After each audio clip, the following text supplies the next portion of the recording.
अदी बिन हातम जो थे ना, ये हातम ताई के बेटे थे, बादशाह का बेटा था, ज़माना बड़ा देखा था, बड़े बड़े वज़ीरों मुशीरों, सारी ज़िंदगी आला सतही वफूद से मुलाकात हुई। अदी हुजूर की बारगाह में आए, मुस्नद इमाम अहमद बिन हम्बल में मौजूद। तो इस्लाम पर अभी गुर्बत का दौर था, चंद लोग मुसलमान हुए थे। नबी पाक अलैहिस्सलाम ने फरमाया अदी कलमा पढ़ लो। तो अदी कहने लगे मैं तो पहले ही एक दीन का मानने वाला हूँ। हुजूर फरमाने लगे जिस दीन के तुम मानने वाले हो उस दीन को मैं तुमसे ज़्यादा जानता हूँ। हुजूर फरमाने लगे जिस दीन के तुम मानने वाले हो उसमें क्या ये लिखा है कि मालिक गनीमत का चौथा हिस्सा खा जाओ? कहने लगे नहीं। तो फरमाया खा क्यों जाते हो? अदी कहते हैं चूँकि ये हमारे अंदर की बात थी बादशाहों की, तो मैंने फ़ौरन सर तस्लीम खम कर दिया, मैंने फ़ौरन सर झुका दिया। मैंने कहा आप बात ठीक कर रहे हैं। हुजूर फरमाने लगे अब अगली बात भी करूं या रसूलुल्लाह फरमाइए। फरमाया पता है तुम दीन क्यों नहीं कबूल कर रहे? ये भी मुझे पता है। या रसूलुल्लाह क्यों? फरमाया तुम देखते हो कि दीन के मानने वाले गरीब गरीब लोग हैं, तुम देखते हो कि अभी ये कमज़ोर हैं, तुम देखते हो कि मक्के वालों ने मदीना तैयबा से परेशान करके मुसलमानों को निकाल दिया है। ये गरीबी देखकर, बज़ाहिर इस्लाम की कमज़ोरी देखकर तुम कलमा नहीं पढ़ रहे। हुजूर फरमाने लगे अदी मकामे हिरा का नाम सुना है? बड़ी दूर था इलाका वो, मकामे हिरा का नाम सुना है? अदी कहने लगे हुजूर सुना है पर वो जगह देखी नहीं।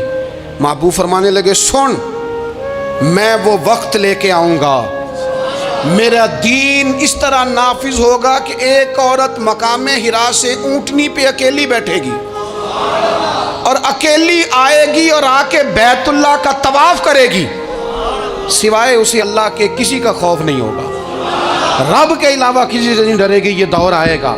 तू देख रहा है कि सिर्फ मक्के पे हुकूमत नहीं, दुनिया पे मुसलमान छा जाएंगे। और हुजूर फरमाने लगे किसरा का नाम सुना है? कहा हुजूर वो तो बाजार इस वक्त बड़ा तगड़ा बादशाह है। फरमाया उसके इलाके भी फतह होंगे, वो खजाने मुसलमानों के पास आएंगे। और फरमाया तू, तीसरी बात नबी पाक ने बयान की, फरमाया तू ये देख रहा है कि मुसलमानों में गुर्बत है? फरमाया आदि एक वक्त आएगा लोग देने के लिए निकलेंगे पर उन्हें लेने वाला कोई नहीं मिलेगा। एक वक्त आएगा लोग देने निकलेंगे, लेने कोई नहीं आएगा। अदी कहते हैं कि मैं रसूल करीम का कलमा पढ़ के मुसलमान हो गया। अब फिर ज़्यादा दौर नहीं गुजरा, अदी रोया करते थे, हातम ताई के बेटे अदी रोया करते थे और रो के बताया करते थे लोगों वो जो हुजूर ने फरमाया था ना बीबी हिरा से चलेगी और तवाफ़ करेगी, वो बीबी मैंने अपनी आँखों से आती देखी। मैंने उस तन्हा औरत को हुजूर सैयद आलम की पेशन गोई के मुताबिक बैतुल्लाह का तवाफ़ करते देखा, उसे सिवाय अल्लाह के किसी का डर नहीं था।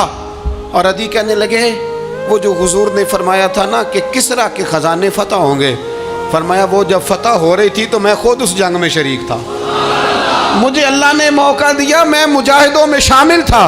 और फरमाने लगे तीसरी पेशन गोई रह गई है, मुझे उम्मीद है वो भी पूरी होगी।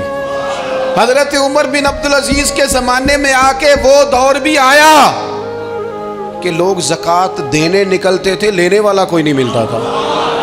लोग किसी को गरीब समझ के सदका देने लगते थे, वो कहता था भाई ले जा, मैं तो रात खुद दे के आया हूँ। लोग देने निकलते थे, लेने वाला कोई नहीं। इस्लाम की फितरत में कुदरत ने लचक दी है, उतना ही ये उभरेगा जितना के दबा दोगे। ये मौलवियों की वजह से, पीरों की वजह से, सियासतदानों की वजह से नहीं छाएगा। ये क्यों छाएगा कि अरसला रसूलहू बिल हुदा व दीनिल हक, ये इसलिए छाएगा कि अल्लाह ने भेजा ही हक के साथ है, ये आया हक के साथ है, लिहाजा छा जाए।